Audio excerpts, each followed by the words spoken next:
Y si les parece bien, comenzamos. Nos queda un temita teórico para ver y después podemos analizar algunos ejercicios, hacemos uno o dos entre todos y analizamos cómo lo encaramos. ¿Les parece bien? No, profe. Bueno, vamos a compartir y nos queda ver el switch. El switch es una sentencia condicional. Es de la familia del if y del if-else, aunque su estructura es muy distinta, pero no deja de ser una sentencia condicional. ¿Qué significa cuando una sentencia es condicional? Bueno, ya lo hemos hablado un poco, y es que una sentencia condicional se va a ejecutar de acuerdo a cierta condición. Se ejecuta o no.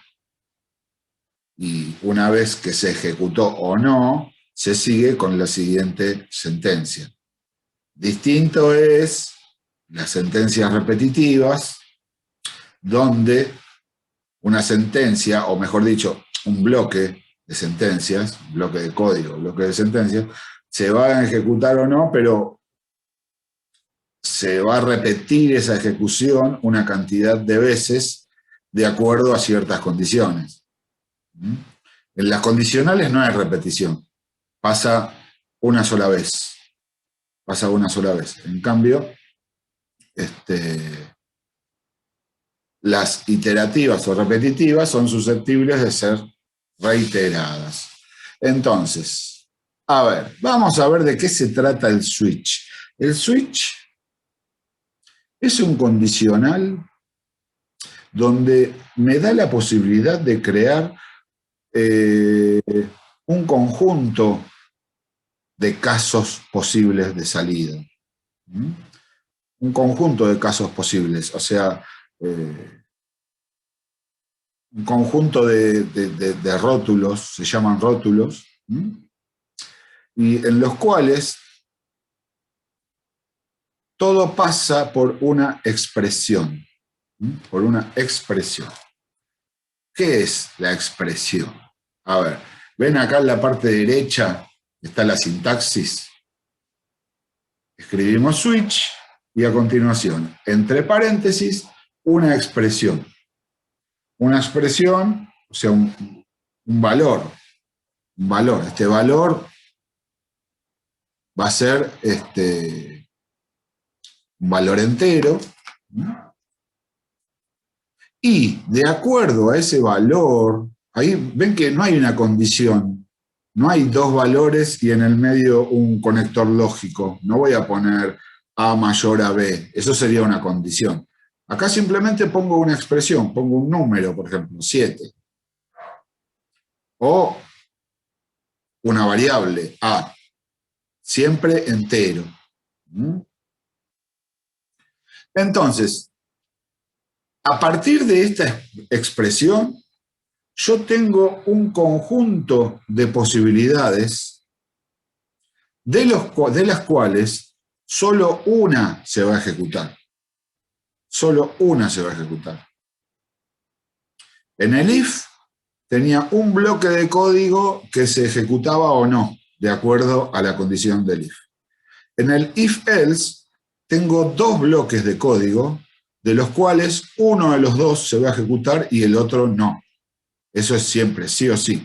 Uno se ejecuta y el otro no. Eso es el if-else.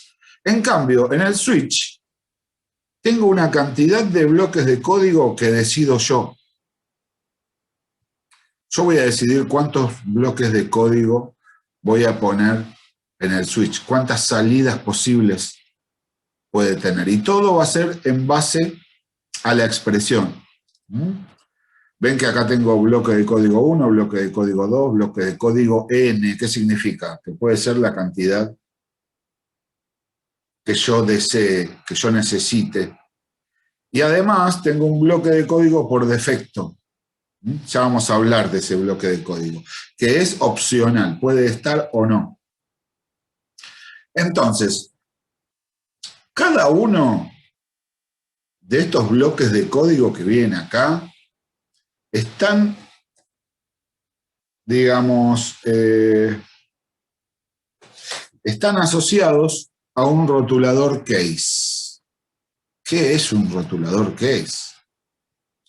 Es simplemente, vamos a escribir la palabra case, como ven acá en la sintaxis, en inglés viene a ser, o sea, traducido burdamente, en caso de.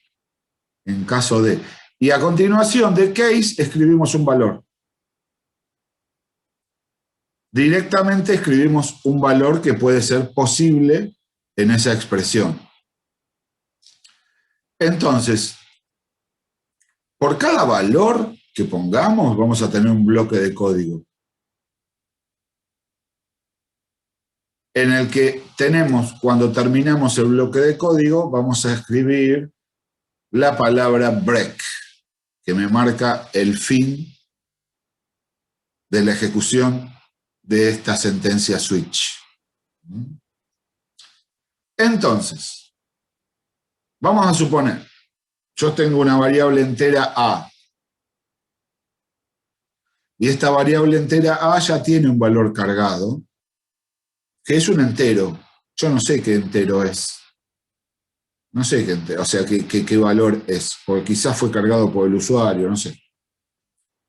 Entonces, a continuación, abro llaves y entre llaves voy a poner todos los casos que necesito. En caso de que valga 1, o sea que en A esté guardado el valor 1, voy a escribir case 1, 2 puntos. Y a continuación pongo su bloque de código. Case 4, case 10, case 11. Acá tengo que ser bien específico de los valores posibles que puede tener esa expresión. Porque solamente va a entrar en ese case en el caso de que el valor escrito en el case coincida exactamente con la expresión que tenemos en la cabecera, con el switch, o sea, con lo que tenemos cargado en esa variable. ¿Se entiende? Solamente va a entrar en uno de los rótulos case, que es en el que coincide. Y después tengo una opción que es escribir como última línea, ven que yo escribí default. El default es para ejecutar un bloque de código cuando todos los rótulos case que yo puse anteriormente no son coincidentes con la expresión del switch. Vamos a suponer que tengo 3 rótulos case. Case 1, case 2, case 3. O sea que en la variable tengamos guardado un 1, un 2 o un 3. Y quizás en la variable tenemos escribido el 18. Entonces no entra en ninguno de estos, porque este es 1, el otro es 2 y el otro es 3. Entonces, ¿en cuál va a entrar? En el de default. Y va a ser un bloque de código cuando el valor que está en el switch, en la expresión del switch, no coincide con ninguno de los case. Este default es opcional. Se puede poner como no. Si lo necesito, lo agrego. Si no lo necesito, no. Si no lo necesito, no. ¿Qué pasaría si yo armo un case sin el default y la expresión no coincide con ningún rótulo case? No pasa nada, o sea, no entra en ningún bloque de código, se terminó la sentencia y se sigue con la siguiente que viene después del switch.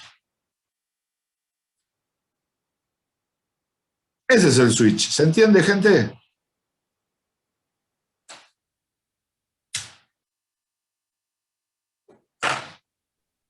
Sí, profe.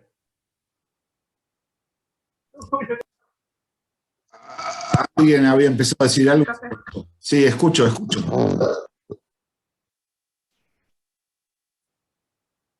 No, que dije que sí se entiende. Ah, ok, gracias. Entonces, el switch, nosotros hemos conocido ya con esta 6 sentencias estructuradas, son las 6 que teníamos que conocer.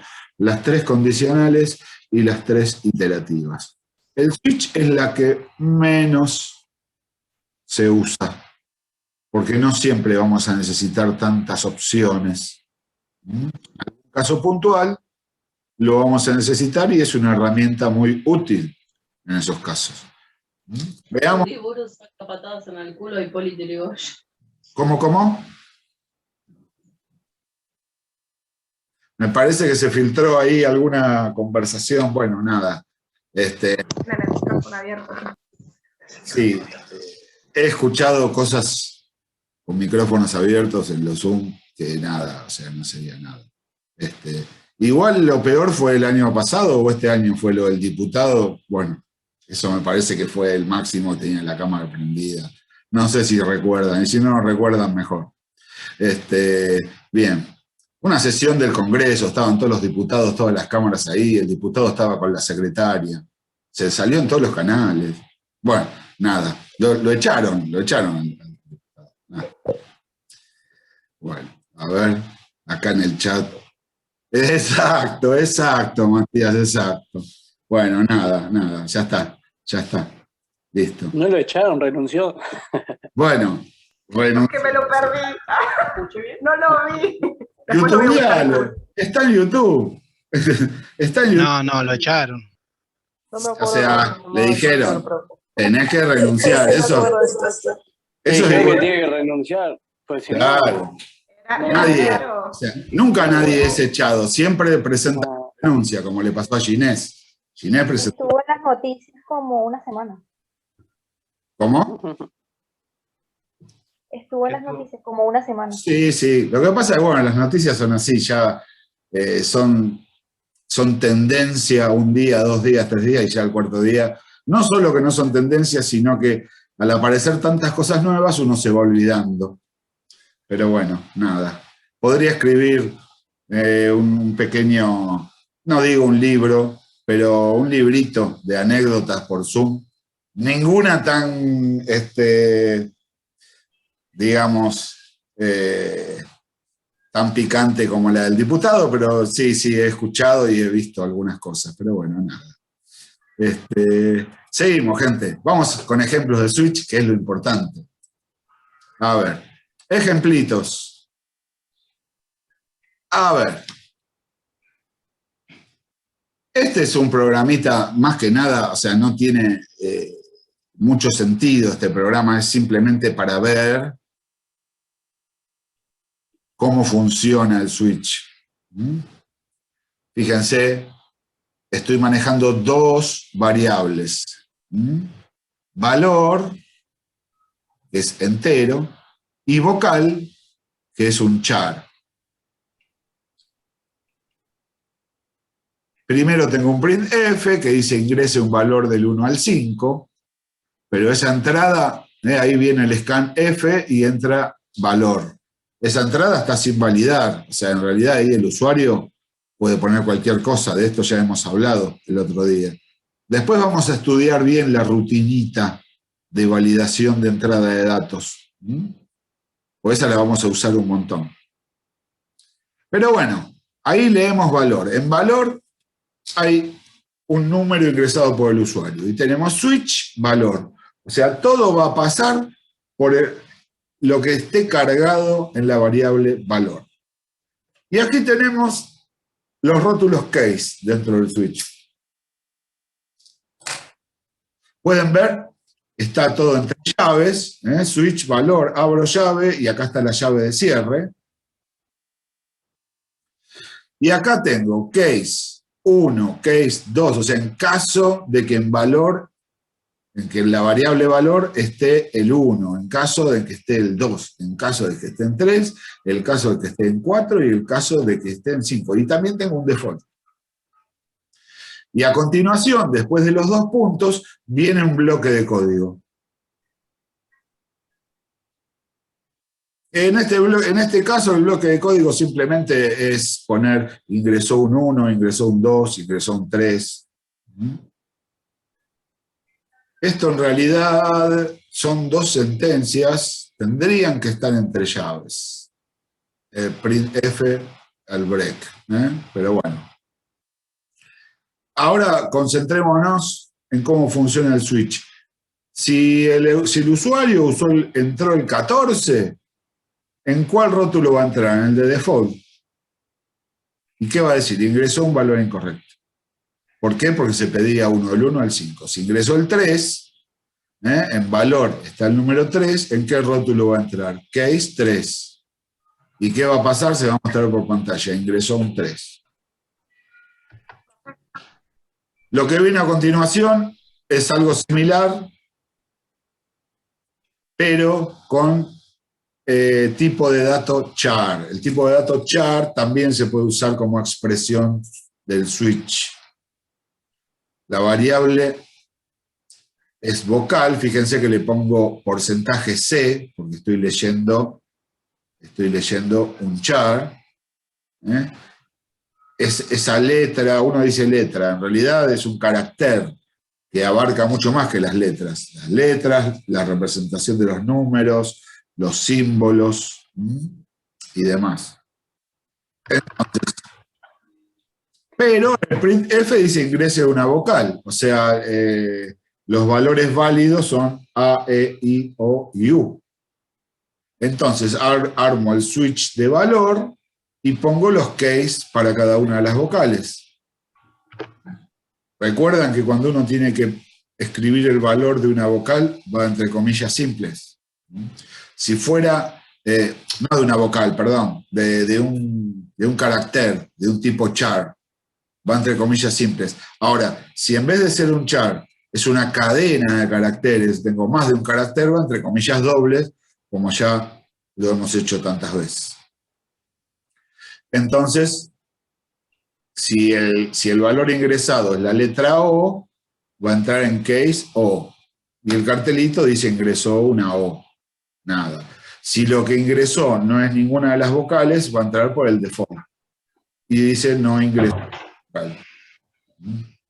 Y ahí termina el programa. Fíjense, ¿qué pasa si yo no hubiera escrito el rótulo de default? No pasa nada, no se ejecuta nada de esto y se sigue con la siguiente sentencia. ¿Está? Con el default yo me aseguro de que alguno de los bloques se va a hacer, porque si no es ninguno de los rótulos puestos más arriba, va a ser el de default. ¿Está? El rótulo de default no necesita... Perdón, profe, una consulta. Sí.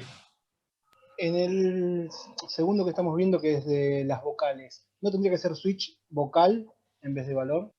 ¿Qué puse? ¿Valor? Sí, tendría que ser switch vocal, tenés razón. Esto le pasa al profe por copiar y pegar. Otra consulta. ¿Es que es peligroso que es copiar y pegar? Tenés mucha razón. Ahora tengo que corregir eso, volver a sacarle una captura de pantalla, volver a ponerlo en PowerPoint. Sí, pero hay que hacerlo. Entonces, gracias, muchísimas gracias por la observación. No, ya está, ya lo solucioné. Voy a decir que lo puse a propósito en los siguientes cursos. A ver quién se da cuenta. ¿No? ¿Qué vago? ¿Qué es, profe? Vamos, arréglelo. Pero bueno, nada, uno siempre le busca el sentido didáctico, ¿no? Con tal de no laburar. Nada. Sí, había otra pregunta por ahí. Sí, profe, una consulta. Yo que dijo que había que poner, que en realidad el corchete tendría que estar entre case 1 y break, y está entre todos, o sea, entre case 1, 2, 3, 4, 5 y default. Las llaves. La llave, perdón. Estas llaves tienen que estar sí o sí, estas llaves. Sí, pero había dicho que... Pero si yo tengo un bloque de código de más de una sentencia, tendría que ponerse llaves también. Pero así como está, ¿funciona? Depende del compilador que esté usando. Porque, gente, hay una cosa. El C++ tiene sus reglas sintácticas, ¿no? La que aparece en los libros, con la que una tiene que aprender. Pero pasa lo siguiente, que algunos compiladores no respetan ciertas reglas sintácticas. Que entonces me puede pasar que un compilador, incluso, a ver, hablemos del dev. Tengo una versión distinta del dev y quizás me lo toma así como está, me lo toma bien. Y si no, le tengo que poner llaves. Se pueden llegar a encontrar con esas cosas. Yo antes, si no ponía return 0, como yo le pongo al finalizar, o sea, un programa correcto en C++ termina con esa sentencia. Pero los compiladores, las nuevas versiones, prueben, no le pongan return 0 y funciona igual. Es más, no le pongan el getChar e igual va a ser una pausa antes de salir. ¿Se entiende? Lo hace automáticamente el compilador. Pero esto las nuevas versiones. Entonces, yo les voy a explicar, como dice el libro, cómo es la sintaxis correcta de C++. ¿No? Pero vamos a encontrar que hay muchas cosas que ya quizás no necesitamos tanto escribirlo porque ya te lo soluciona el nuevo compilador. Ahora, yo no me casaría con eso. ¿Por qué? Porque mañana vas a usar otro compilador que no te lo toma y va a ser un dolor de cabeza, como el casamiento. Por eso dije, no me casaría con eso. Entonces, mejor no... O sea, tratar de atenerse a las reglas. Si uno encuentra una ventaja, buenísimo, sabiendo que en cualquier momento, no sé, cambié de compilador, o sea, a partir de, no sé, un día empecé a usar el Eclipse, por ejemplo, que por ahí cambia. Gente, básicamente es lo mismo, o sea, no es que es otro lenguaje. Son algunos detallitos, tampoco es para volverse loco, pero tiene esas pequeñas inconsistencias los últimos compiladores de C++. Tienen esas pequeñas inconsistencias. Nada. Bueno, acá está un poco la explicación teórica que les escribí del switch, que es todo lo que acabo de decir recién. Así que nada, la pasamos, después la leen con tiempo. Igual esto lo van a encontrar en los apuntes. Y bueno, ¿qué dice acá? No olvidar, cuando se ejecuta la instrucción break, el flujo del programa sale inmediatamente del switch. En realidad, el break es un parche que tiene el switch. La sentencia switch la van a encontrar en todos los lenguajes de programación. En algunos lenguajes, en vez de llamarse switch, se llama case. O sea, puede tener otro nombre, o sea, como otro lenguaje, o sea, es como otro idioma. Pero la estructura es exactamente la misma, un rotulador. Es un rotulador de varias opciones. En otros lenguajes, cuando yo entro en uno de los rótulos, terminó la sentencia. El C++ tiene el problema de que si yo no le pongo break, sigue con el siguiente. Vamos a suponer que las opciones son 1, 2, 3, 4, 5. Y yo, o sea, el usuario escribió 3. Va a ser el bloque de código del 3, y después el bloque de código del 4, y después el bloque de código del 5. No porque esté bien, porque en realidad está compilando mal. Yo, para asegurarme que eso no pasa, escribo break. ¿Está? Es un problema que tiene C++, nada más. El switch se usaba bastante, todavía se usa, aunque no tanto. Por ejemplo, cuando uno tiene programas con menúes opcionales, ¿ven el ejemplo de abajo? ¿Cómo se maneja un menú así? Dice menú, 1, nuevo juego, 2, abrir juego, 3, guardar juego, 4, ver puntuaciones y 0, salir. Ingrese una opción de 0 a 4 y el usuario ahí elige qué es lo que quiere hacer. Esto era muy común en la época de los primeros programas. Y todavía hay muchos sistemas en los que se van a encontrar menúes. Bueno, para manejar un menú así, el switch es ideal. porque uno, de acuerdo al valor que se ingresa, va a ir a un lado u otro del programa, o sea, va a ejecutar un bloque de código u otro de acuerdo a lo que desea el usuario. Hay un ejemplito. Y acá está esa opción de juego. ¿Ven? Acá dibujo todo el menú. Esto es todo printf, ¿ven?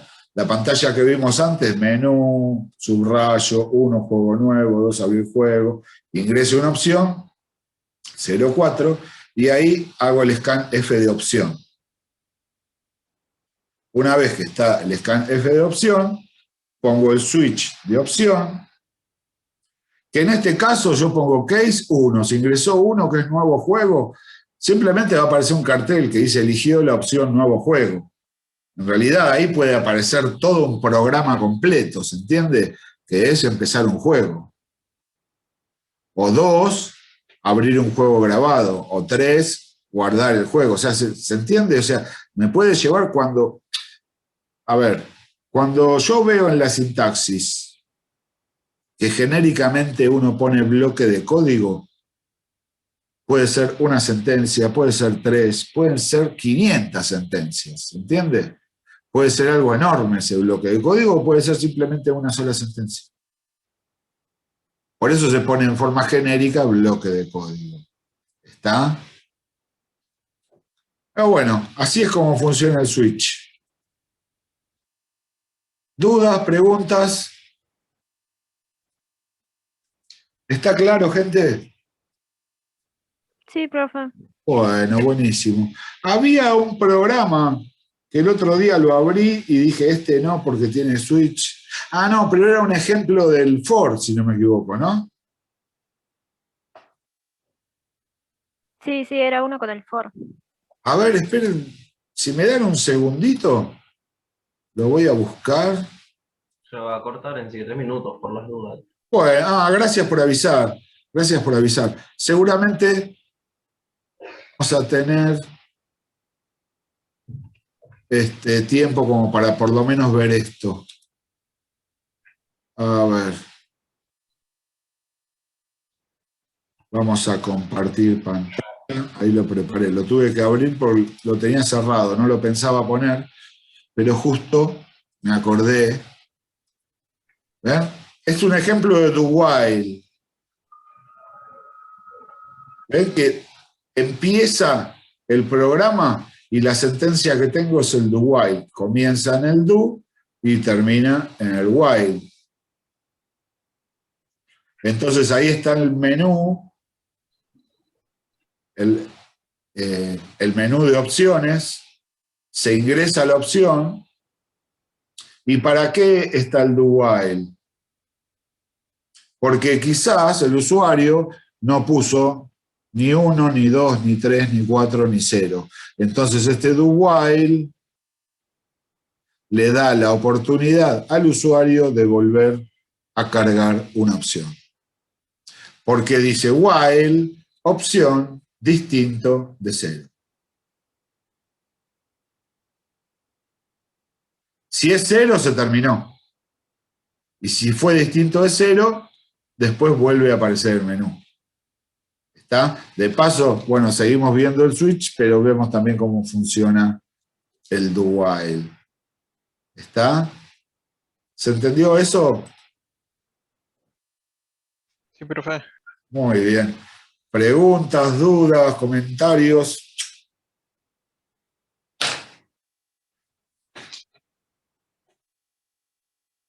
¿Necesitan que veamos algún programa más del libro 2 o ya podemos meternos en el libro 3?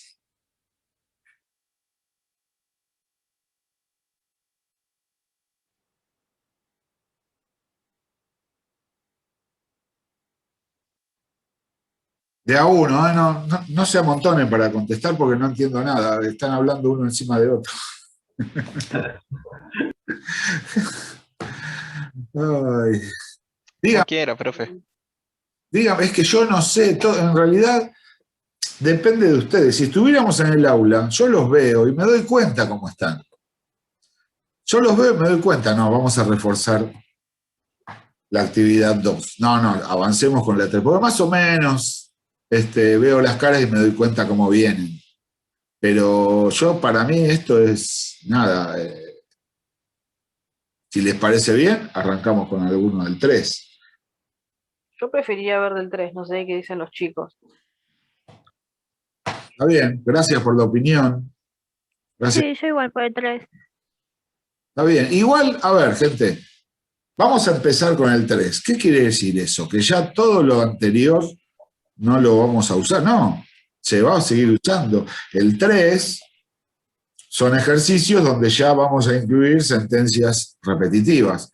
¿Pero qué significa? ¿Que en el libro 3 los programas no van a usar condicionales? No, los condicionales llegaron, o sea, esto es como, o sea, estamos levantando una pared, ladrillo sobre ladrillo, no es que lo que hicimos antes ya no lo vemos más.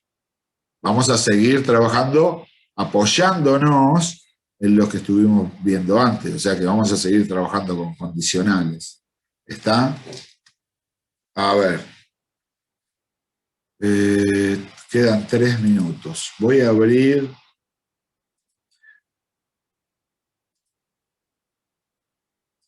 la actividad número 3.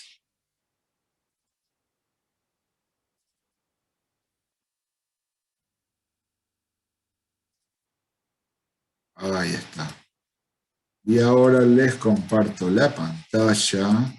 Igual se acaba, ¿no? Ya está inminente el fin del bloque.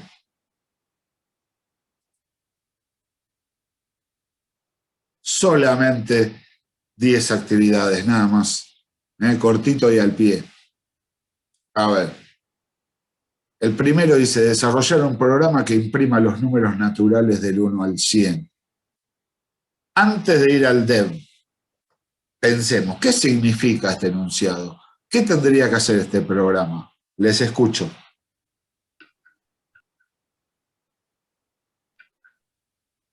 Que cada vez que se ejecute, imprima los números del 1 al 100. Debería ser un... ¿Con un for? For, sí.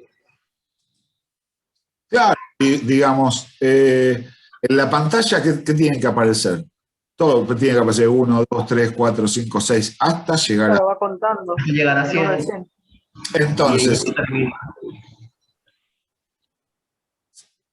y la pregunta es, yo también elegiría un for, pero solamente se puede hacer con for, no se puede hacer con while, no se puede hacer con un do while. Eso, profe, esa es mi duda. ¿Cómo sé cuál tengo que usar? Bueno, nos vamos a concentrar en eso. Nos vamos a concentrar en eso, en saber qué tenemos que tener en cuenta cuando elegimos una sentencia u otra. En algunas nos vamos a dar cuenta de que Incluso, profe, pregunta, ¿no se puede hacer con un switch también, con lo que vimos recién? con un switch. ¿Le pones caso por caso? Pero tenés que... no, porque por empezar... Queda re largo igual, sí. A ver, sí, quedaría larguísimo, pero además este programa no tiene interacción con el usuario, simplemente va a mostrar por pantalla los números. No va a pedir valores ni nada. Y al switch no lo veo, porque el switch entre todos los casos posibles elige uno solo. Y acá tenemos que escribir 100 valores. Claro, okay. Le escapaba el switch entonces. Claro, el tema es, cuando yo veo que hay que realizar una tarea, y esta tarea la tengo que hacer varias veces, ya me estoy dando cuenta que es una iteración. Porque si tengo que repetir varias veces lo mismo, digo, no, a mí no me gusta escribir. Lo meto en una iteración y ahí me empiezo a analizar. Gente, se corta. Salimos, entramos y vemos. Vale, perfecto. El tema es así. La clave, gente, es analizar. Tenemos que analizar cada enunciado. Es preferible perder unos minutos. Perder no. En realidad es invertir. Invertir unos minutos en analizar el enunciado, saber lo que tenemos que hacer, y recién en ese momento cuando sabemos lo que tenemos que hacer, nos ponemos a hacerlo. Porque parece muy obvio lo que estoy diciendo ahora, pero sin embargo, cuando queremos resolver algo, muchas veces empezamos a resolverlo, empezamos a escribir, empezamos a hacer cosas sin entender bien qué es lo que tiene que hacer el programa. Y ahí ya tenemos un problema. Ahí ya tenemos un problema. Entonces, primero analizamos el enunciado. Lo entendemos bien. Podemos imaginarnos cómo funcionaría ese futuro programa, cómo sería la interacción con el usuario, qué aparecería por la pantalla, cuáles serían los cálculos, cuáles serían los procesos. Podemos imaginarlo. Eso ayuda a entender qué es lo que hay que hacer. Cuando entendimos qué es lo que quiere el programa, ya tenemos más del 50% del programa resuelto. Porque después, ¿qué tendríamos que pensar? Bueno, ¿qué herramienta uso? Ya sé lo que tengo que hacer. Entonces, bueno, sé lo que tengo que hacer. Mi siguiente pregunta, la que me tengo que hacer, es ¿qué herramienta uso? ¿Con qué voy a contar? Bueno, acá va un while, acá va un if-else. Voy a necesitar 3 variables enteras, una float. ¿Se entiende? Pensar todos los recursos y cómo va a ser la estructura del programa. Siempre pensemos que un programa consta básicamente de 3, no sé si pasos o sí, vamos a ponerle 3 bloques, que no es que se tenga que hacer así, pero digamos, sí, en realidad, para que funcione bien se debe realizar de esta forma. Ahora no se nota mucho, porque son programas cortitos. A medida que empecemos a hacer cosas más divertidas, van a notar que esos bloques van a quedar bien diferenciados. Donde el primer bloque siempre va a ser el de ingreso de datos. Siempre va a ser esa interacción que vamos a tener con el usuario para el ingreso de datos, donde vamos a hacer ingresar todos los datos que necesitamos para realizar el proceso. Ese ingreso de datos, muchas veces, en ese proceso, o sea, en ese ingreso de datos, muchas veces está incluido lo que se llama la validación de datos de entrada, tema que hablé la clase pasada. O sea, los datos deben ser válidos. Eso también lo tengo que chequear. Hay programas donde cualquier dato es válido. Ingrese un número real. Nada, defino una variable X de tipo float, hago el scan F y ahí ya tengo un número real. ¿Por qué? Porque no me está restringiendo el valor. No le está achicando el rango al valor. Ahora, si me dice ingrese un valor real positivo, y me está dejando más de la mitad afuera. Entonces, no cualquier valor que ingrese el usuario sería un valor válido. Porque si el usuario ingresa un positivo, está todo bien. Ahora, si ingresa un negativo o ingresa el 0, no sería un valor válido. Entonces ya tengo que ir pensando en validar ese dato de entrada. Y ver cómo hago para asegurarme de darle la oportunidad al usuario de ingresar ese valor tantas veces sea necesario hasta que ingrese un valor válido. Quizás el primero que ingresa es válido y ya está. Quizás no. Entonces, el programa tendría que decir, tener un cartelito que diga, valor erróneo, ingrese nuevamente. Y ahí nuevamente ingresamos. La primera parte del programa, el ingreso de datos. La segunda parte del programa es el proceso. los cálculos que se deben hacer. Por lo general siempre hay un proceso, un cálculo que resolver, que es el manejo de esos datos. Vamos a trabajar con esos datos y vamos a obtener, con el proceso, ¿qué vamos a obtener? Un resultado. Ese resultado es la información que genera ese programa. Entonces nos queda, una vez que ya el programa obtuvo la información, nos queda el último bloque, que es el de salida de información. En estos programas nosotros la salida de información la hacemos a través de la pantalla, que es cuando mostramos los resultados por pantalla. Esa es la salida de información.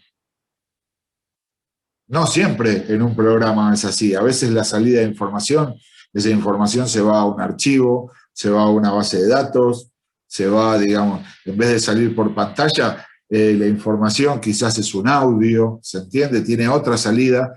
Va a salir por el periférico que nosotros elijamos, por el tipo de información que tiene que ser.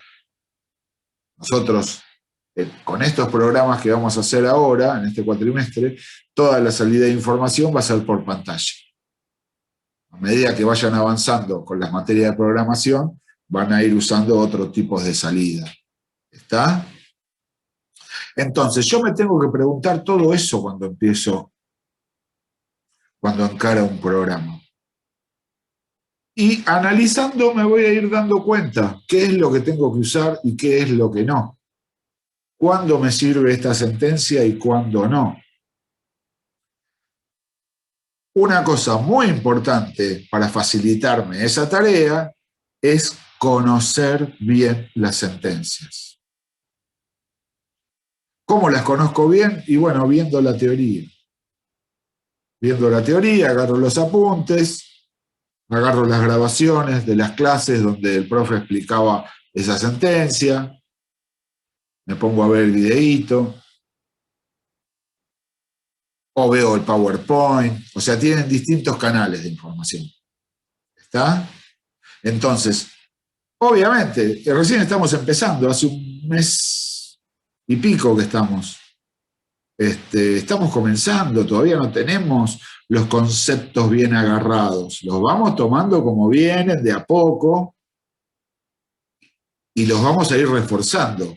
Con la práctica, con la experiencia, de a poquito, nos vamos a ir acostumbrando a todos estos conceptos, y nada, o sea, ya va a llegar un momento en que lean un enunciado, y todo este razonamiento que yo les dije que tenemos que hacer, cada vez les va a resultar más fácil y cada vez les va a llevar menos tiempo.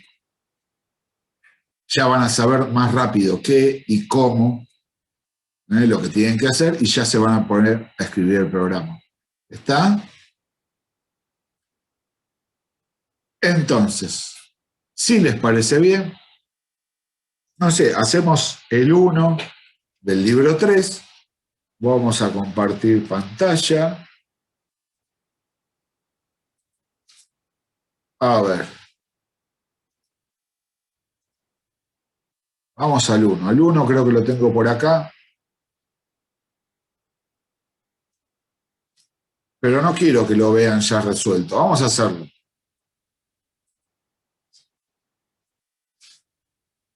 Desarrollar un programa que imprima los números naturales del 1 al 100.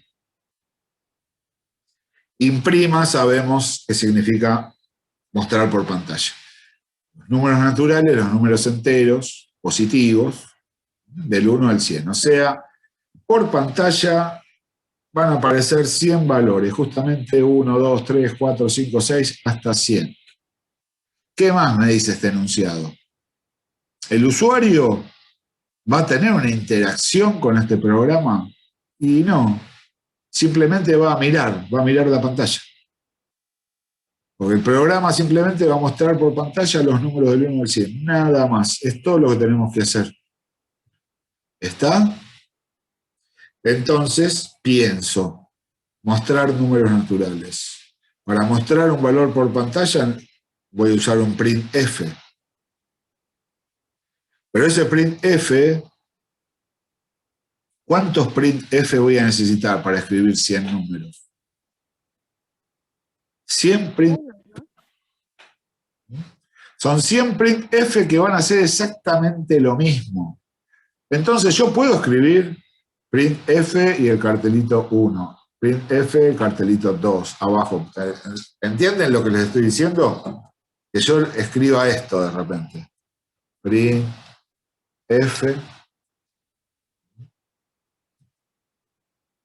y escribo el 1, punto y coma. Printf, muestro el 2, punto y coma. Perdón. Puse mal el punto y coma. Ahí. Y así escribo 100 printf hasta llegar al 100. ¿El programa está haciendo lo que se le pide? Y sí, porque en definitiva está mostrando los 100 números naturales. Ahora, está bueno, es práctico escribir 100 líneas del 1 al 100. Y no, esto lo puedo hacer mucho más fácil. Lo puedo hacer mucho más fácil. ¿El switch, no, profe? En realidad, yo De 10 en 10. de 10 en 10, No se puede poner. Ah, no. No, nada. la vida es más simple. Gente, la vida es más simple. Esto se hace con una sentencia repetitiva. ¿Por qué? ¿Cómo me doy cuenta que se hace con una sentencia repetitiva? Porque tengo que repetir la misma sentencia, en este caso 100 veces. Entonces, ¿cómo? Repites la misma condición hasta que sume 100. Claro, yo tengo que hacer lo mismo 100 veces. Entonces, para eso lo voy a armar en una sentencia repetitiva. Pero para eso, ¿yo puedo escribir directamente el número como dice acá? No. Porque si no, si yo repito 100 veces un printf de 1, me va a imprimir 100 veces el número 1 y no es lo que me pide el programa. Me pide que muestre por pantalla 1, 2, 3, 4, 5, 6, 7, 8. Entonces, ¿cómo voy a usar? Una variable. Una variable a la que le voy a ir cambiando el valor cada vez que entro en un printf. ¿Está? Por ejemplo, el printf de x, por ejemplo. ¿No? Le voy a poner que bajemos el renglón. A ver. Barra invertida n. Y acá en vez de poner x acá, ¿qué tengo que poner? Porcentaje de, porque es un entero, y después del punto y después de las comillas pongo coma x. Ahí estoy mostrando el contenido de la variable x. ¿Está? A ver, tengo algo en el chat. Ah, nada. Bien.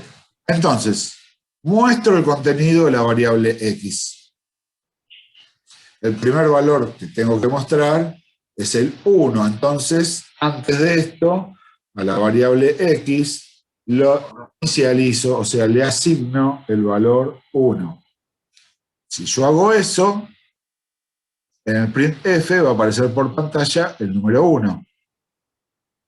Ahora, bien, el siguiente valor que tengo que escribir es el 2. O sea, lo que tenía en x más 1. Y tengo que repetir ese printf. Entonces, supongamos que lo quiero hacer con un while. Supongamos que lo quiero hacer con un while. ¿Cómo sería esto? Yo mostré el número. Después de mostrar el número, ¿cuál sería el siguiente paso lógico? Sumarle 1 a la variable. Entonces, ¿qué hago? A x le asigno x más 1. ¿Está bien? Ahora en x tengo un 2. Esto también se puede escribir X más. Es exactamente lo mismo. Lo pueden escribir, ¿se acuerdan que les hablé del más? Sí, eso le iba a preguntar, profe. Porque me acuerdo Claro, que hice un ejercicio con el más. claro, ustedes escriben X más y le están sumando 1 al contenido de esa variable. Ahora, esto lo tengo que hacer varias veces, entonces lo voy a meter dentro de un while. Para eso, entonces, le pongo la llave de comienzo,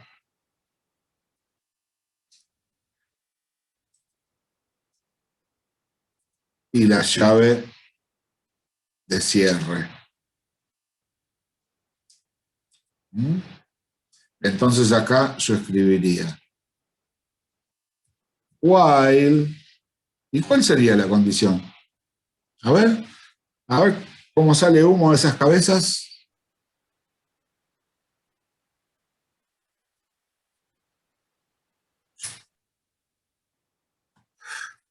Pensemos. ¿Y X es distinto de 100? ¿Distinto de 100? Sí. Pero... Menor a 100, ¿no sería, profe? Menor que... O sea, Recién es menor a 100. Claro. Tendría que ser... menor o igual. Exacto, menor. Menor o igual. Menor o igual. Pero entonces el distinto no sirve en este caso. Se podría usar un distinto, pero en este caso tendría que ser distinto a 101. ¿Está? Porque 100 hay que mostrarlo. Porque cuando tenga el valor 100, no va a entrar porque va a ser la condición falsa, entonces no va a mostrar el 100. Entonces, yo lo que escribiría, menor o igual a 100. Muy bien. Mientras sea menor o igual a 100, voy mostrando X. ¿Está? A ver. Bien, María, bien. Menor o igual a 100. Y así voy a ir mostrando. Después X va a tener el valor 2. Entro, ¿es verdadero? Sí. Muestro el 2. Se incrementa en 1. X va a tener el valor 3. Vuelvo a la cabecera. ¿Esto es verdadero? Sí. Muestro el 3. Incremento en 1. X tiene el 4. ¿Esto es verdadero? Sí. Lo muestro. Y así 100 veces. Y acá ya básicamente lo tienen, con while. Pero también es cierto, hace un rato les dije, yo esto lo haría con un for. Con el while se pudo hacer, ¿ven que funciona con el while? Obviamente acá en el programa faltan un montón de cosas, no está declarada X, no puse el main, no puse la llave de comienzo del programa. O sea, estamos haciendo un análisis. Ahora después le mostramos el programa completo. Si yo tengo que hacer esto con un for, para casi todos hacerlo con un for es más sencillo, porque es como que todos los componentes están en la cabecera del for. La idea es, si yo sé que tengo que repetir un proceso una cantidad determinada de veces que yo conozco, entonces uso un for. ¿Por qué? Porque yo sé cuántas veces tengo que repetir esto. En este ejercicio yo sé cuántas veces tengo que repetir, imprimir un número. Lo tengo que repetir 100 veces. Entonces me re sirve el for. Pero también, como pueden ver, me sirve el while y me sirve el do while. Ahora después lo hacemos con el do while. Con el for, esto sería así. For. La primera parte, ¿cuál es? La asignación, el valor inicial a la variable control, que es mi variable i. ¿Podría haber usado x? Sí, pero vamos a acostumbrarnos a usar la variable, vamos a llamarla i. A ver, David. Exacto, muy bien, David. Donde le vamos a dar el valor inicial. ¿El valor inicial cuál es? El primero que tenemos que mostrar por pantalla. Entonces, ahí le asignamos 1. Punto y coma. Ahora viene la condición. La condición es similar a la condición del while, o sea que esto lo vamos a hacer mientras la variable i sea menor o igual a 100. Esto, al poner la condición, ya estoy marcando en el programa cuántos ciclos va a tener el for. Yo al escribir esto, ya sé que el for va a tener 100 ciclos, porque va a ir de 1 a 100. Y por último le incremento, y más. Una vez que escribí la condición del for, ¿qué me queda por hacer? Lo que tengo, o sea, mostrarlo, o sea, print f. Vamos a poner que baje un renglón, así queda uno debajo del otro. Porcentaje de, porque es un entero, y después de la comilla, coma, y. Punto y coma, y se terminó. No le pongo llaves, ¿por qué? Porque tiene una sentencia sola el for. ¿Ven? Mucho más cortito. Mucho más cortito. El while, primero inicializo la variable en 1. Después viene la cabecera del while con la condición. Después entro al bloque de código del while, tiene 2 sentencias, mostrar e incrementar. Y ahí vuelvo. Acá el for directamente en la cabecera está todo. Entonces simplemente lo muestro por pantalla.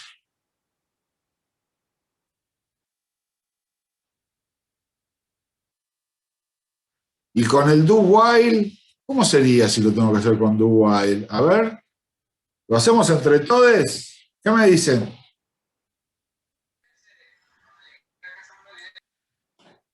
Sí, profe. Bueno, les escucho.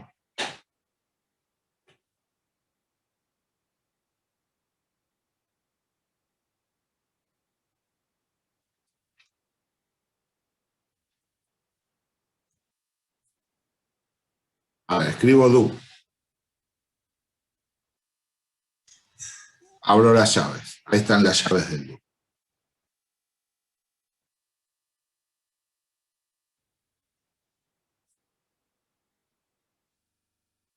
Y después de las llaves, acá en la base sería el while. A ver. Profe, esto es difícil, lo explicó el miércoles, lo explicó antes de ayer. Profe. No hicimos ninguno, pero bueno, nada, estamos hablando, o sea, no me tienen que dar, o sea, vamos viendo qué nos parece. A ver si te escucho. Habría que declarar, bueno, la variable que sería x igual a 1, ahí, sería el entero, int, perdón. David, a x le asigno 1. Ahí está. No es x igual a 1. Okay. O sea, si yo leo esto en C++, no es x igual a 1. Es a x le asigno 1. A x le muevo 1. Porque el igual en C++ es el doble igual, que es una condición. ¿Está? Entonces, a x le asigno 1. Afuera del while, ¿no? Sí. Porque si lo pongo adentro, cada vez que empieza el bloque de código del do while, vuelve a valer 1 y no me sirve. En cambio ahí arranco con 1. Entonces, ¿qué hago cuando estoy ahí? Muestro Muestro el resultado. Muestro x. Y después hago lo mismo, x más. Claro. Muy bien. X más. Y ya dentro del do while no necesito hacer más nada. Me falta ponerle la condición. ¿Cuál sería la condición? X menor o igual a 100. Bien. Exacto. Muy bien. Muy bien. Y acá lo tenemos resuelto 3 veces, el ejercicio 1, ¿ven? Con do while, con for y con while. ¿Cuál prefieren ustedes? Con for. Claro, miren, con for, ven que el for está re bueno porque escribo menos y todo lo tengo ahí en la cabecera. El control lo tengo en la cabecera. Cuando ustedes analizan un programa que tienen que hacer y se dan cuenta, cuando se dan cuenta que tienen que repetir un proceso, que algo se tiene que hacer varias veces, ahí me doy cuenta que necesito una sentencia iterativa. Eso por un lado. Pero si además yo ya me doy cuenta de cuántas veces se tiene que repetir eso, y bueno, el for clavado. For clavado. Si yo tuviera otro ejercicio que me dice ingresar valores enteros hasta que se ingrese el número 20. No el 20º número, sino el 20. Quizás el primer valor que ingresa el usuario es el 20. Entonces, ¿cuántos enteros se ingresaron? 1. Por ahí el usuario empieza a ingresar enteros. 4, 8, menos 15, 0, 250, menos 1224. Una cantidad indefinida de ingresos de valores hasta que en algún momento ingresa el número 20. Ahí se terminó. Entonces, cuando tengo un caso así, yo ya, lo primero que veo es que tengo que usar una sentencia repetitiva porque es un proceso que se va a repetir cuántas veces. O sea, unas cuantas veces. ¿Yo sé cuántas veces se va a repetir? No. Eso depende del valor que ingrese el usuario. Entonces, en ese caso, ¿puedo usar un for? No. No me sirve. O el for ya me dice en la cabecera cuántas veces se va a repetir. Entonces, en ese caso, elijo entre while y do while, lo que me quede mejor, lo que me quede más cómodo, lo que maneje mejor. ¿Está? A ver, acá está resuelto con todo, ¿ven? Yo acá definí una constante que le puse de nombre n, es de entero, y cuyo valor es 100. Y definí una variable entera que le puse i. Y lo hice 3 veces. Resuelto con un for, resuelto con un while y resuelto con un do while. Que básicamente es lo mismo que hicimos recién. ¿Ven? Con el for, yo no pongo i menor o igual a 100. Pongo i menor o igual a n. ¿Por qué? Porque ya tengo la constante n, que valor es 100. Pero, profe, ¿para qué pone esa constante? Es más que lo que molesta que lo que sirve. ¿Y saben qué? Re sirve. Porque después ustedes lo quieren probar, en vez de repetir 100 veces un proceso, lo quieren repetir solamente 20 veces, 10 veces, 5 veces. En vez de buscar el 100 en todo el programa y cambiarlo por otro valor, simplemente van acá arriba y en vez de 100 ponen 5. Y ahora eso se va a repetir 5 veces nada más, sin que cambie el resto del programa. Esto no lo toco. Solamente con esto manejo la cantidad de veces que se repite algo. Esto me pidió 100, pero a veces para probarlo no voy a... Imaginen que otro ejercicio dice ingresar 100 valores enteros. Y cuando lo van a probar ustedes en la máquina van a ingresar 100 valores, ¿no? O sea, se van a podrir, no van a terminar más. Entonces lo manejan con una constante y le ponen 5, 10. Y lo prueban de esa forma. Cuando ya ven que funciona bien, cambian ese 5, ese 10, lo cambian por un 100 y ya el programa les quedó. No tienen que andar buscando todas las veces que escribieron esa cantidad. Para eso sirve ponerlo, en este caso, ponerlo así como constante, porque lo cambian directamente desde acá arriba.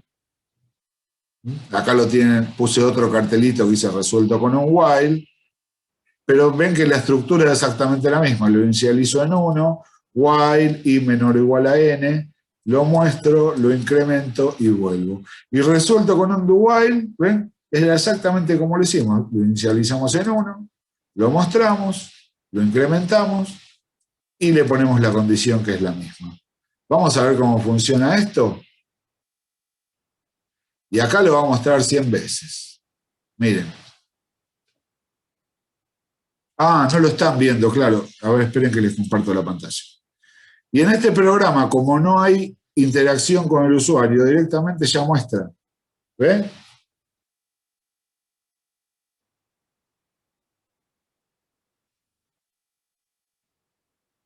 Que obviamente en los 3 casos hace exactamente lo mismo. Hace exactamente lo mismo. No tendría que aparecer distinto. Tiene que aparecer igual, nada más que en cada caso yo usé una sentencia distinta. Pero ven que el resultado es igual.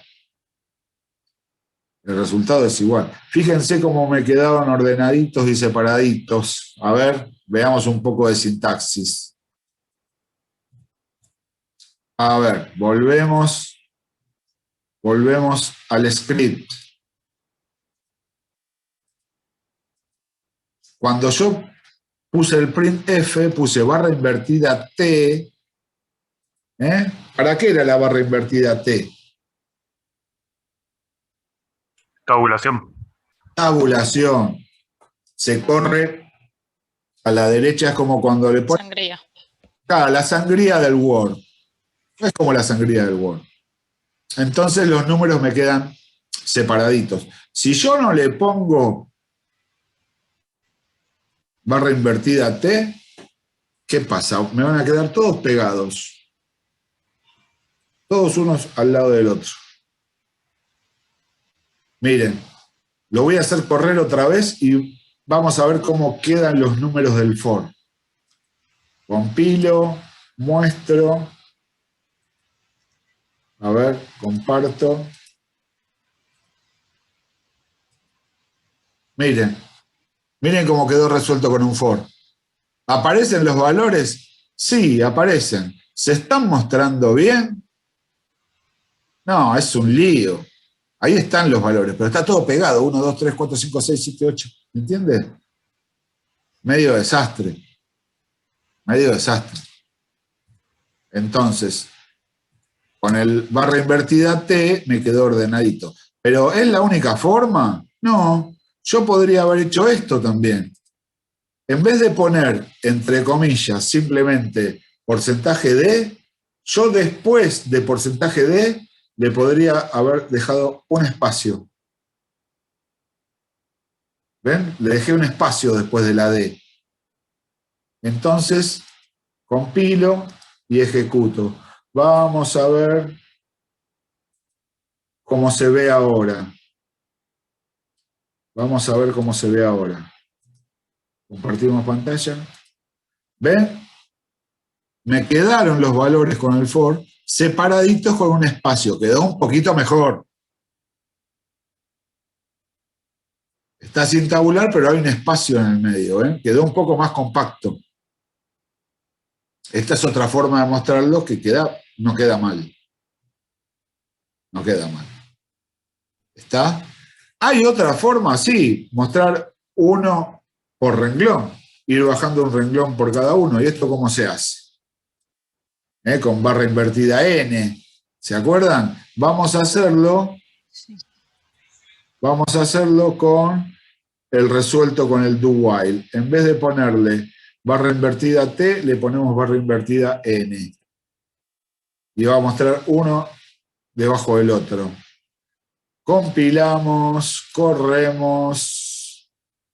A ver, compartimos la pantalla. Y miren con lo que nos encontramos.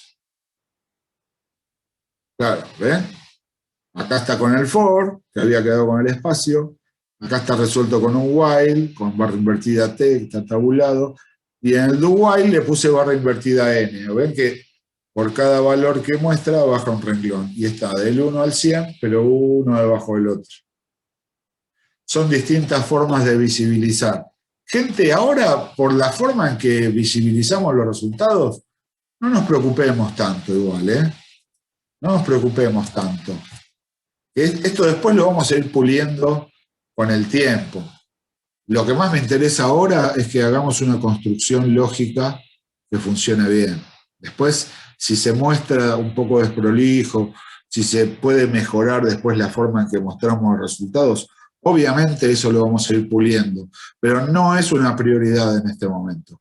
Pero como se dio el caso de que teníamos 3 opciones, un poco de repaso de teoría, nunca viene mal, y vimos las diferencias de las barras invertidas. ¿Está? ¿Preguntas? Profe, si Sí. en el primer ejemplo le dejamos 2 espacios después de el porcentaje de, Y va a quedar quedaría más separado. un poquito más separado, sí. Ok. Un poquito más separado. Ni más ni menos que eso. Ni más. Pues es así. Es así. Bueno, gente, nos queda 2 minutos de este bloque. ¿Les parece hacer uno más, pero uno distinto? Uno donde el usuario tenga interacción. Sí, profe. Sí, profe. Sí, profe. ¿Salimos y entramos? Ok. Vamos.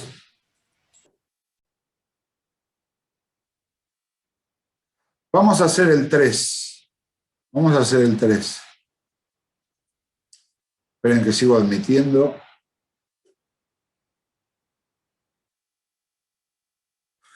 El 3 dice,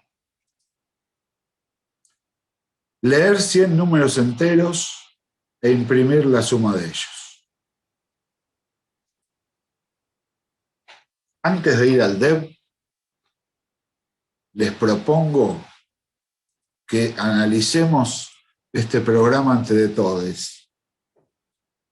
Leer 100 números enteros e imprimir la suma de ellos. A ver, analicemos. Leer, sabemos que cuando en un enunciado de programación dice leer, significa que el usuario debe ingresar por teclado, ¿no? O sea que el usuario debe ingresar 100 números enteros. ¿Está? O sea, ¿qué es lo primero que me quedo ahí? Pienso en eso. 100 números, a ver, acá hay 100 cosas, 100 procesos, 100 acciones que se tienen, o sea, son, o mejor dicho, una acción que se debe repetir 100 veces, que es leer un entero. Imaginemos cómo sería ese programa. Al usuario le tendría que aparecer un cartelito que diga ingrese un entero. Y después hacer un scan F del valor que ingrese el usuario. Eso 100 veces. Entonces, ¿cómo podemos hacer eso? Vamos al dev.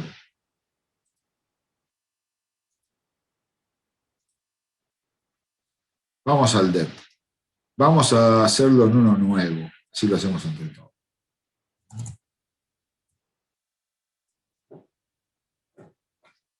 Hago un print F.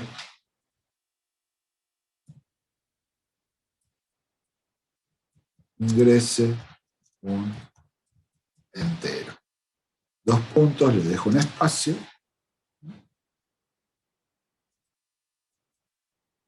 Punto y coma.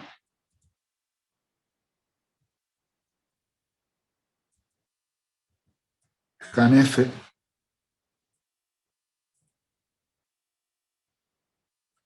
Porcentaje de, porque es un entero. Coma, ampersand, muy importante. Y A, qué sé yo. Vamos a poner variable A. Fflush.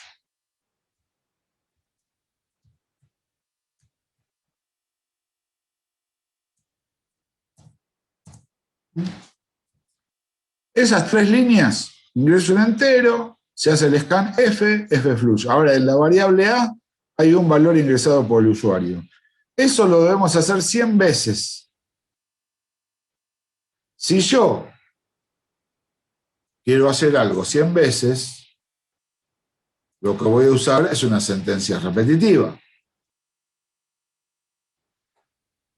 Y no cualquiera. ¿Puedo usar cualquiera de las 3? Sí. Pero yo ya sé que lo voy a hacer 100 veces. Entonces, ¿cuál es la que me conviene? El for. El for. For. Y que le doy el valor inicial de 1.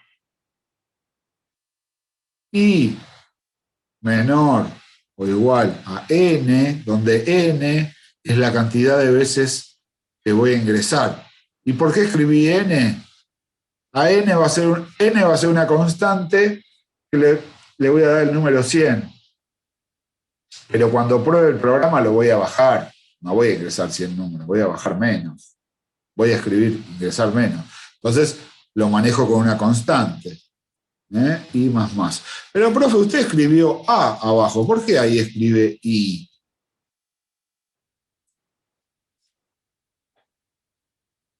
Porque en realidad cada una de esas variables cumple una función distinta.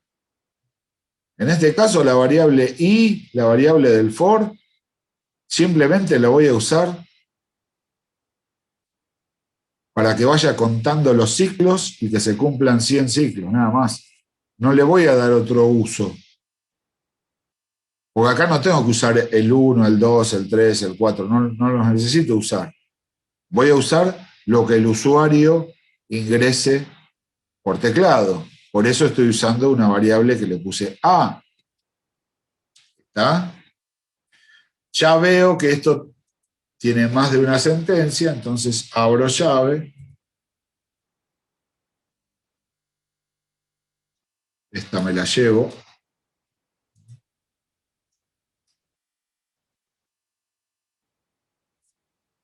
Y paro acá. El enunciado decía, vamos a copiarlo.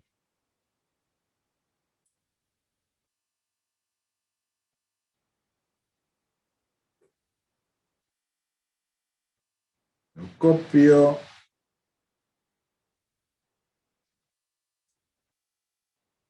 Lo escribimos aquí. Le pongo // para que quede como comentario. Leer 100 números enteros. O sea, eso ya lo cumplí. Con lo que escribí hasta ahí, ¿qué es lo que voy a hacer? El usuario va a ingresar 100 números enteros. Ahora sigo leyendo el enunciado. Dice imprimir la suma de ellos. O sea, todos esos números que van a ir ingresando los tengo que sumar. Los tengo que sumar. Entonces, ahora empiezo a pensar cómo hago. Primero, o sea, vamos a dividirlo en 2 partes. Esto que escribí acá es el ingreso de datos. La segunda parte es el cálculo de la suma de esos 100 valores. Y el tercer paso es la salida de información. O sea, simplemente es mostrar la suma, mostrar un valor, que es la suma de esos 100 enteros. Entonces, concentrémonos en el cálculo. Yo estoy usando una misma variable para ingresar los 100 enteros.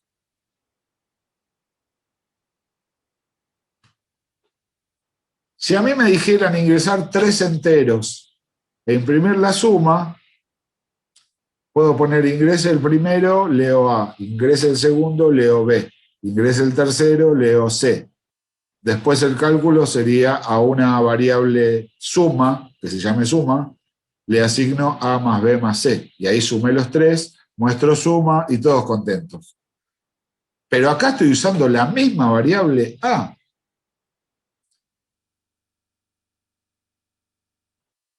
Entonces, y además pasa lo siguiente. Comienza el for. En la variable i tengo el valor 1. Aparece un cartel, ingrese un entero. Scan FDA. El usuario ingresa un valor para A. 44. Termina el ciclo for, se incrementa el i en 1, i vale 2. Ingrese un entero. El usuario ingresa un valor para A, 23. ¿Y el 44 dónde está? Lo perdí. Lo perdí porque ahora la variable A está guardando otro valor. Y cuando se hace una nueva asignación, lo que teníamos antes se pierde. Entonces, antes de volver a ingresar, ¿yo qué tendría que hacer con ese valor que tenía ahí leído para no perderlo? Guardarlo. Claro, guardarlo en otra variable. ¿Pero de qué forma? ¿En forma directa? A ver, vamos a definir i, a y otra que llame suma. En la variable suma vamos a guardar la suma de los 100 valores. Entonces yo, por ejemplo, una vez que tengo el valor de a suma, le asigno a. De esa forma guardé ese 44. Pego la vuelta, ahora i tiene valor 2, ingreso un entero, ahí viene el 23. También lo tengo que guardar. Pero ¿qué pasa si lo guardo así en la variable suma? Estamos en la misma, otra vez pierdo el 44. ¿Qué debo hacer para no perder todo lo que fui leyendo? En vez de suma directa o asignación directa, lo que vamos a hacer es lo que se llama una acumulación. Voy a acumular. ¿Y cómo se acumula? De la siguiente forma. A la variable en la cual estoy acumulando le voy a asignar esa misma variable más lo nuevo que voy a acumular. Entonces yo tenía 44 y ahora le sumo 23. Ahora en suma me va a quedar 44 más 23, 67. Después i va a tener el valor 3. Leo un nuevo valor, 5. Entonces, en suma tenía 67. En A tengo 5. 67 más 5, 72. Que es el nuevo valor que va a estar acumulado en la variable suma. Y así, valor por valor que va ingresando el usuario, lo voy acumulando en mi variable suma. ¿Lo ven? Acá hay un detalle muy importante. La variable suma, fíjense, acá está declarada nada más, yo la declaro. Y la primera sentencia donde yo uso la variable suma es una acumulación. A suma le asigno lo que ya tenía en suma más a. Pero la primera vez que pasa eso, ¿yo qué tenía en suma? ¿Ya tenía algún valor en suma? No tenía ningún valor, simplemente estaba declarada. Bueno, esto así no se puede hacer. Suma tendría que tener un valor inicial. Pero entonces, pensemos, ¿por qué? Porque en realidad lo que hay en ese espacio de memoria, hasta el momento que se le asigna algo, es cualquier cosa. No es que hay un 0 o no hay nada, no, hay algo en la memoria de la computadora. Pero no sabemos lo que es basura, se le dice basura. Un valor basura. Que ese valor basura, si yo a esa basura le sumo 100 números, el resultado sigue siendo basura, porque ya se le está sumando un valor más que no es el correspondiente. Entonces, le tendría que dar un valor inicial que no afecte a la suma. Un valor que sea neutro para la suma. ¿Cuál es el neutro de la suma? El 0. El 0, muy bien. Entonces, antes de empezar con todo esto, a la variable suma le voy a dar un valor inicial de 0. Entonces ahí puedo acumular tranquilamente. Dar un valor inicial se le dice corrientemente inicializar. Yo no sé si existe en el diccionario la palabra inicializar. La verdad no me importa. El diccionario es lo que me dicen algunos españoles de cómo tengo que hablar. Eso lo decido yo, digamos. Cada uno lo decide como le parece mejor, ¿no? Entonces, y hay una convención que es entre nosotros, los programadores, que darle un valor inicial a una variable le vamos a llamar inicializar. Dar un valor inicial. Lo estoy inicializando en 0. Y ahí ya me está quedando redondito esto, ya resolví el cálculo. Cuando salgo de este for, cuando el for hizo su 100º ciclo, en la variable suma tengo acumulados los 100 valores. Ya están acumulados los 100 valores. Vamos a ver cómo, acá yo ya lo tengo hecho.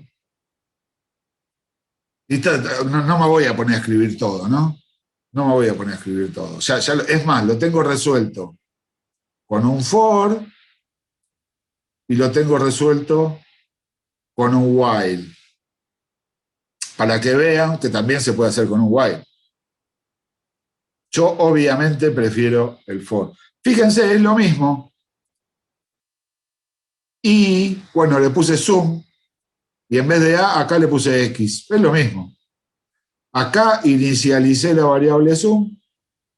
Acá tengo el for, donde el valor inicial de I es 1, I menor o igual a N. En N puse 10. ¿Por qué puso 10? Y porque voy a ingresar 10 valores nada más. No voy a ingresar 100. Es así de fácil. Y no me apuren porque pongo 5. I más. Ingresamos el entero, lo leemos, y ahí ven como, pero ¿qué escribió ahí? Sum más igual X. ¿Qué significa eso, profe? No lo explicó. Parece a propósito, ¿no? ¿Por qué lo escribí así? Porque cuando yo quiero acumular en una variable, lo puedo escribir también de esa forma. Yo podría haber escrito a sum, como en el otro ejemplo.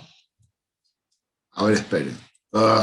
Ahí está. A sum le asigno sum más X. ¿Eso está bien? Está correcto. Pero yo cuando quiero acumular en una variable, escribo sum más asignación y esa variable. Y ahí al contenido de esa variable le acumulo el contenido de esta nueva variable sin perder lo que ya tenía. O sea, se lo sumo, se lo acumulo. Son dos formas de escribirlo. Como ustedes lo entiendan mejor, como se sientan más cómodos, lo escriben así. No pasa nada. Y ahí termina el for. Ahí termina el for. Después, por último, la suma de los tantos n números leídos es, y ahí muestro sum. Después hago lo mismo, pero con un while. Fíjense, tengo la variable sum, nuevamente la inicializo en 0, ahí le doy un valor inicial de 1, el while, i menor o igual a n, y acá tengo el incremento de i más. Fíjense que estoy escribiendo básicamente lo mismo, nada más que el for me lo hace todo en la cabecera. ¿Ven? Pero ven, la inicialización de i le asigno 1, la tienen ahí, la que está acá. Después, la condición que está en el for acá es la misma condición del while. Y después el incremento, que es lo último que se hace en el for, también lo tengo como última sentencia de while. O sea que básicamente es lo mismo, porque esto que tengo acá en el medio es exactamente lo mismo que esto. ¿Cuál prefiero? Obviamente prefiero el for. Para mí es más práctico. ¿Por qué? Porque ya sé que lo tengo que hacer n veces. ¿Está? El miércoles podemos ver algún ejercicio donde no sabemos la cantidad de veces que se va a ingresar un valor. Y también me gustaría que veamos algún ejercicio donde tengamos que validar los datos de entrada. Hasta ahora no estamos validando nada porque no es necesario. Pero todo en una noche no. Cada episodio debe tener su parte. Si no, van a ver episodios re arriba, la batalla de los bastardos, por ejemplo, y después episodios donde no pasa nada, esos de relleno, que casi te dan ganas de saltearlo y pasar al siguiente cuando estamos viendo la serie en una plataforma, ¿no? Entonces eso lo dejamos para el miércoles que viene. Ahora vamos a ver cómo funciona esto. Lo dejamos en 10 valores. Hacemos correr. A ver. Ahí está. Dejamos de compartir. Y esto va a pasar 2 veces porque lo van a ver con el for y con el while. O sea que lo vamos a ver 2 veces. 23, 68, 3, 0, menos 8. ¿Qué sé yo? Ahí están. Ah, pero eran 10. Bueno, nada. 45 más 25 más 34 más menos 98. Esto por hacerlo rápido, ¿ven? ¿Qué cosa? Se nos clima de viernes, gente, ¿eh? ¿Yo, profe? ¿Qué?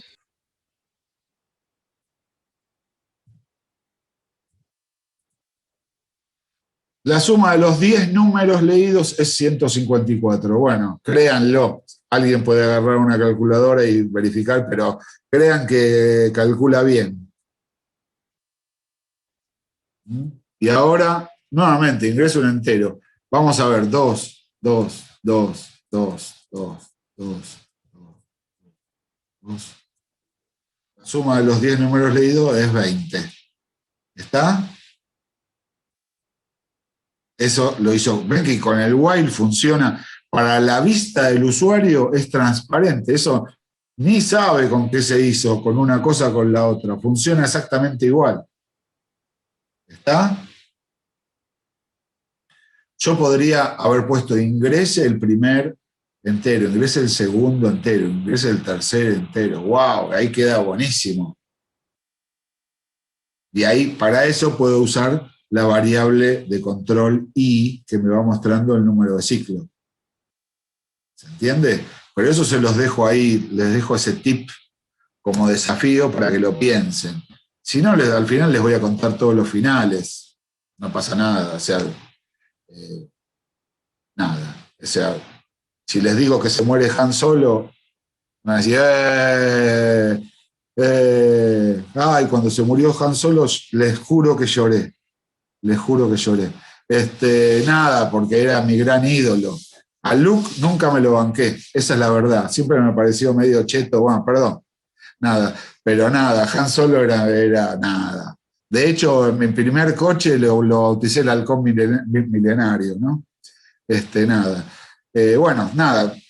Gente, ¿quedó alguna duda con esto? Bueno, ¿están listos para pasar un fin de semana espectacular resolviendo los ejercicios del libro 3? De nada, ¿eh? De nada. Ya sé que me lo agradecen, ya lo sé. Bueno, ¿queda alguna pregunta por ahí, boyando? No, profe. Bueno, perfecto. Entonces, me despido de todos ustedes, deseándoles el mejor de los findes. Pásenla lindo, cuídense, y nos vemos el miércoles, ya sin teoría. Miércoles va a ser pura práctica. Ya toda la teoría que teníamos que ver para el primer parcial ya está dada. De ahora al parcial es toda práctica. ¿Está? Sí, profe. Cuídense Sí, profe, mucho. gracias. Cuídense Buen mucho. fin de. Gracias a ustedes. Buen fin Profe, de- nos vemos. Nos Chau. vemos. Gracias.